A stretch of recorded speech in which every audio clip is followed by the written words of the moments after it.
Welcome to Womb Talk. I'm your host, Elizabeth Vanderwell, a holistic doula and a women's health coach, and the founder of Fruitful Womb Doula Services. This space is for every woman walking the path of deeper healing. Whether you're tending to your fertility or you're carrying life, maybe you're grieving loss or stepping into motherhood, or you're easing into the wisdom of menopause.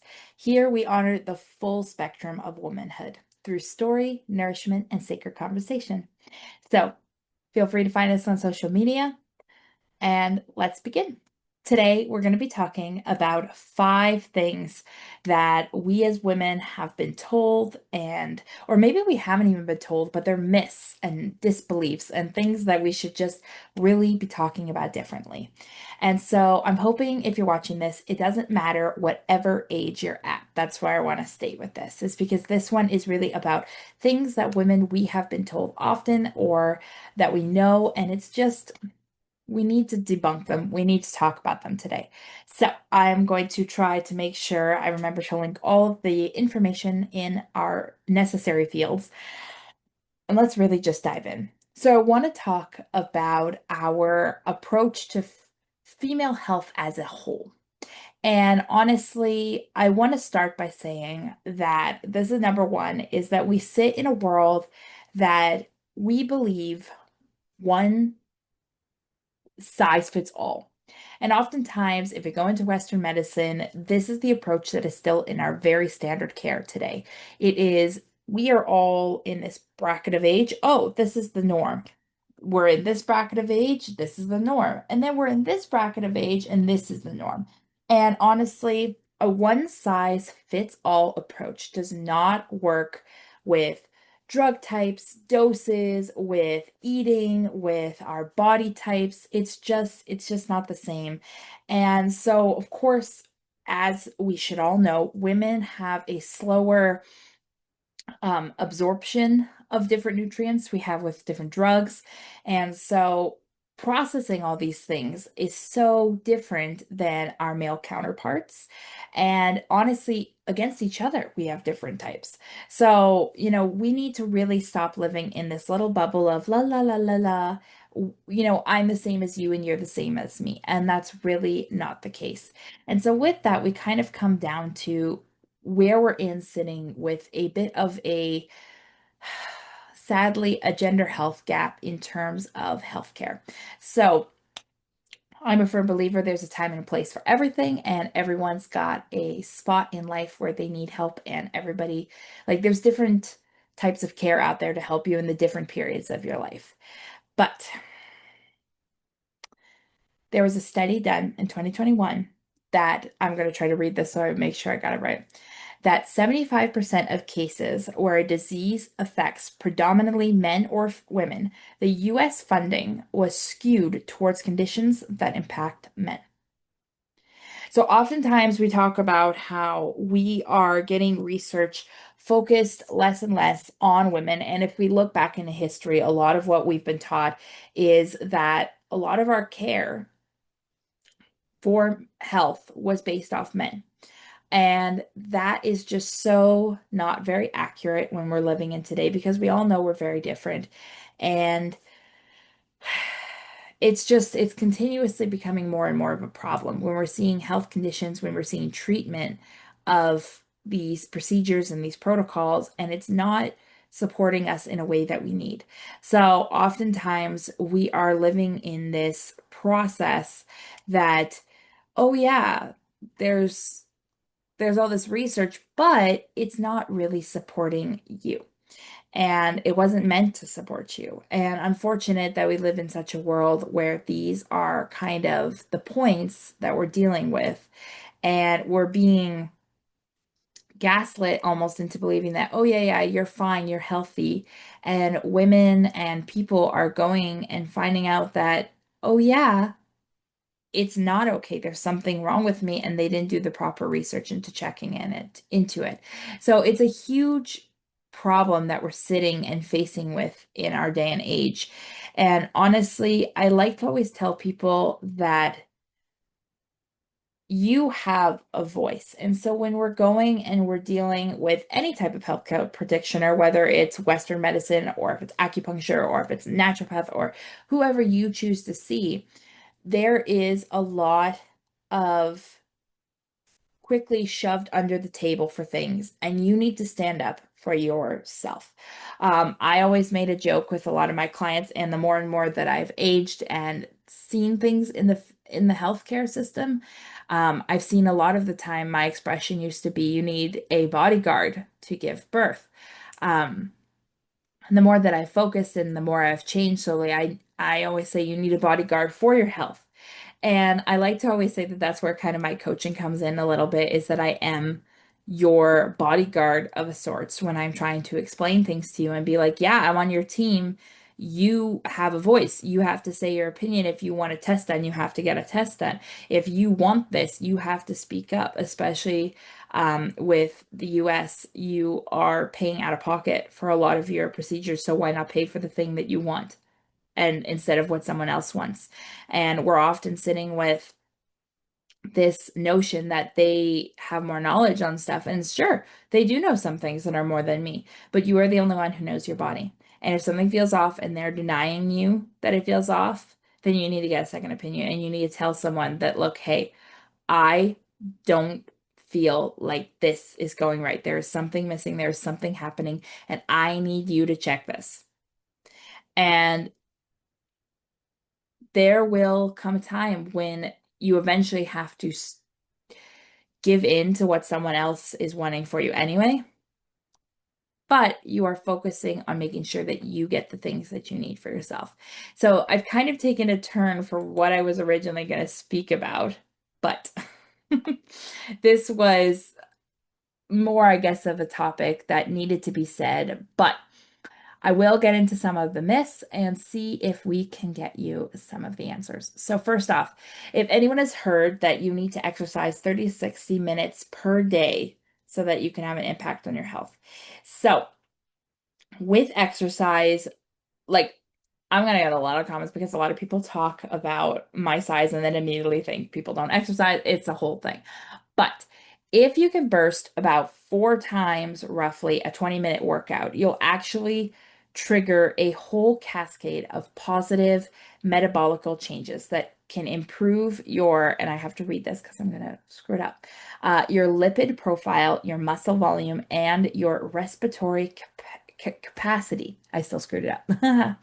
So, anywhere, like I always say, if you can absolutely find like 20 minutes to exercise, you can always try to do a minute long, um, about 4 to 5 times a day. So just doing something that kind of gets your body moving. And I personally am a huge, huge fan of dancing. And I still to this day think one day I'm going to take some dance lessons and be happy dancing, because I just feel so good in my body when I dance.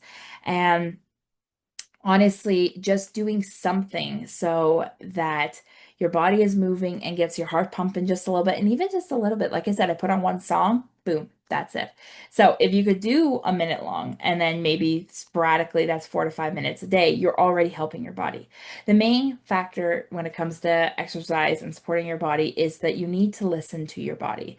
Remember any conditions that you have and just move in a way that works for your body in the time that you can.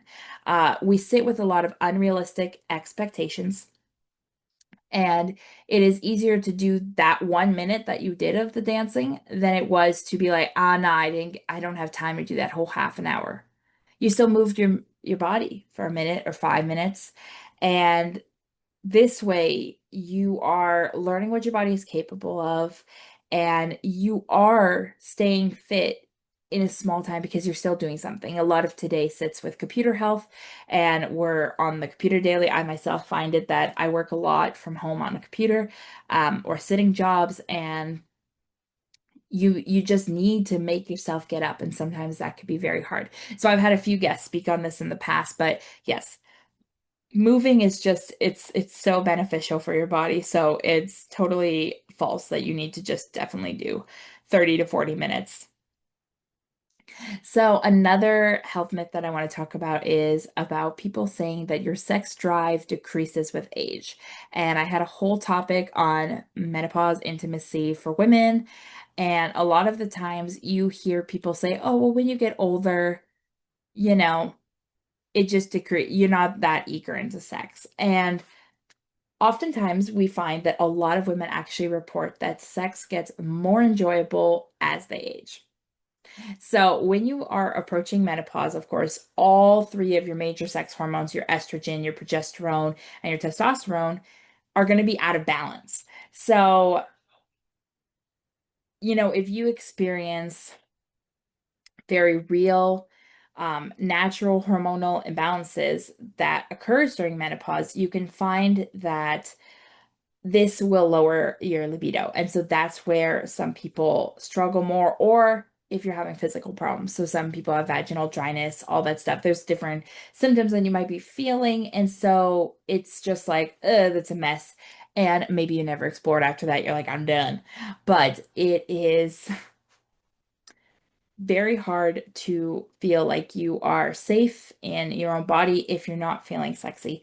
So I like to always tell my clients that are heading into an age where menopause is starting to happen that, you have to find what works for your body. And you have to ensure that, you are starting to balance your hormones out as much as you can with menopause.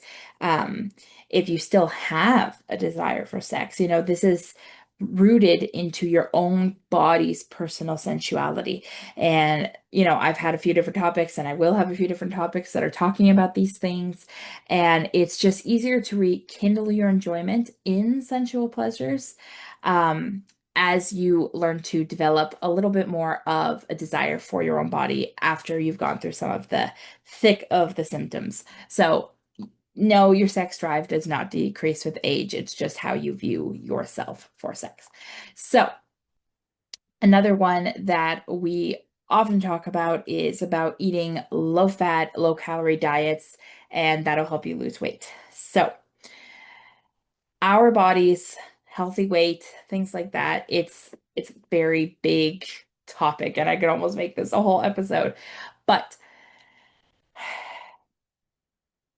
when it comes to reaching a healthy weight, restricting calories may be like a quick fix, but this is not a long-term answer.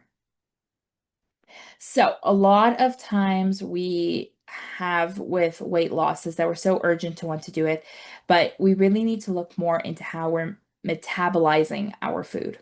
So we sit with, of course, there's different conditions. I have different condition that causes my body to store weight, and I'm trying to work on it to change that. But if you're not sitting with that condition a little bit, you actually need to look more in your metabolism. So when you are cutting calories, your body is being conditioned to guard against starvation. So you're not going to be maybe responding as well as you'd like to losing weight.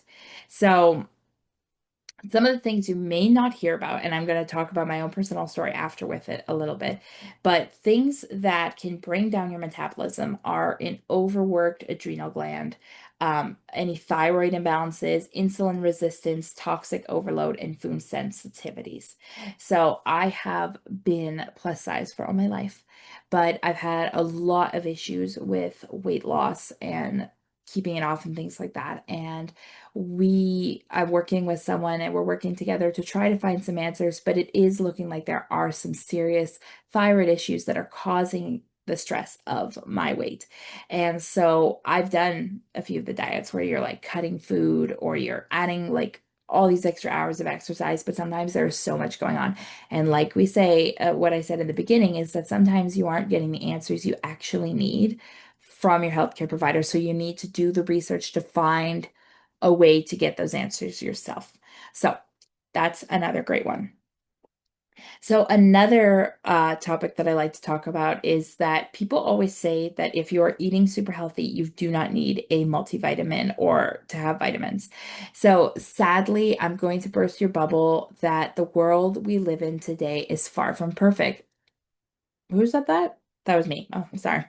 So, in an ideal world, everything that we're putting into our bodies would nourish us and provide us the perfect balance of vitamins, minerals, antioxidants. We have that all. But we live in a time where there is so much going on for our bodies. First off, we're sitting with that our food is not as nutritious as it used to be. Not only is it the soil that we're suffering with, but the different fertilizers that they're putting into the soil is also not as supportive as um, ages of past. So I always like to tell the story that if my grandmother had a potato, she would get a lot of the nutrients that you need from that potato, and it would be a good potato for her. But if I wanted to have just one potato, I would need to eat 9 more full potatoes to get the nutrients that my grandmother had with just her one. So our bodies not only are continually faced with these toxins and radiation and heavy metals, but our whole foods are still being exposed to pesticides, different hormones and different chemicals. And as much as we want to cover all our bases and hopefully just eat enough food, sometimes having a vitamin in our day-to-day life can help support your body. Now, again, it also depends on what kind of vitamins you take. You can't be taking any sadly cheap ones that aren't going to cost you an arm and a leg, because you need the ones that do have all of the nutrients you need. So yes, that's another one that that really needs to be looked into a lot. And did I cover all of them now? I'm forgetting. This is my brain constantly. This is why I write everything down. But in case I haven't covered the five, I think I did, but yes, here it is. So, as you age, your body requires less sleep. So, as we all know, and I talk often of my parents and their case and scenarios, but they sleep less. Our sleep patterns change as we get older, but we do not need less of it. So, waking more easily can be due to the natural changes in your sleep cycle pattern. So, around the age of 50, we begin to spend less time in the deeper phases of sleep and more times in stages like 1 and 2 before the REM sleep. And these are lighter and they leave us more susceptible to the disturbances throughout the night. So if you have pets and you hear them meowing or making noise, you just woke up. Oh, you have all of a sudden an urge to go pee, you are going to wake up quicker. So the many things that we can do before bedtime can raise our cortisol levels, and this disrupts our sleep patterns even more. So some of these suggestions, and again, this is a huge discussion. You may also have insomnia, which can be another symptom of something. And so that pattern really, it depends again. So first off, if you're going to do any type of exercises, it's always best to do it early in the day rather than in the evening. Enjoy your last day of meal. So like your last meal of the day well before going to bed. So some people like to say between 3 to 5 hours. Try not to use a computer or technology before 8 p.m. if you can. I personally struggle. I watch TV. That's why I always like to tell people it's so hard, because you are a person and we have so many things going on in our day-to-day lives. Um, Another thing some people suggest is to avoid any violent or disturbing books, television, movies before bed. I live with a family who loves horror and thrillers, so that is often hard to do. But the main goal before resting can sometimes be taking a moment to write down any of the thoughts that are keeping you from feeling at peace. So I personally have a lot of thoughts that go through my head constantly. I am very overstimulated often on the day to day, and I'm not over the age of 50. But you may find it helpful, and this is something I've done for a long time now, is to keep a pen and paper near your bed so you can write down any of the thoughts that are keeping you awake. So, say you wake up at like 2 a.m. and all of a sudden you thought, oh, I never did XYZ. Okay, I'm going to write down that thought. That's going to be a morning problem. Now, if you're anything like me, if I wake up in the middle of the night to write those notes, they're in they're ill they're ineligible. I can't read them. They're useless. So my brain didn't even think it was worthy enough to write the words coherently down on paper. So that might be a sign also for you that, maybe it just wasn't as important as you thought. So this is just some of the tips. I think it's five. I should have wrote it down better, but you guys, I need to hear your thoughts. What are we thinking about what is being told to us daily? Wherever you are listening to this, please comment, please keep me posted. I want to know what your thoughts are and how we as women can support each other better so that we get the care that we need and support we need to make sure we get the things we need done. So I hope you have a wonderful day and we'll see each other next Monday. Peace.